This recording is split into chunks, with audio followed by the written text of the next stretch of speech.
আপনি কি জানেন আমার নবীকে তায়েফের মানুষ 21 দিন দাঁড় করিয়ে রেখেছিল গেটে। 21 দিন তায়েফের গেটে আমার নবী দাঁড়িয়েছিলেন, গেট খুলে নাই। 21 দিন সাহাবারা বলছে ইয়া রাসূলুল্লাহ চলেন, আর কত দাঁড়িয়ে থাকবো? আমার নবীজি বলছেন যতদিন গেট না খুলে আমি দাঁড়িয়ে থাকবো। গেট খুলবে, ইসলামের দাওয়াত দেব, তারপর যাব।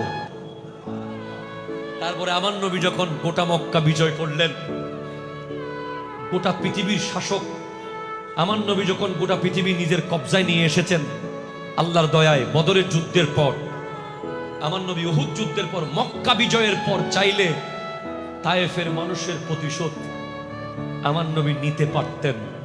শুধু 21 দিন দাঁড় করিয়ে রাখে নাই, নবীজির দিকে পাগলা কুকুর লেলিয়ে দিয়েছিল, নবীজির গায়ে পাথর মেরে মেরে রক্ত ফেলে দিয়েছে, নবীজিকে ধাক্কা দিয়ে মাটিতে ফেলে দিয়েছে, নবীজির গলায় কাপড় মুড়িয়ে টেনে টেনে হিচড়ে হিচড়ে কাবাগরের চারপাশে যারা আমার নবীকে টেনে টেনে হিচড়ে হিচড়ে কষ্ট দিয়েছে, আমার নবী তাদেরকে 1 সেকেন্ডে মাফ করে দিয়েছে।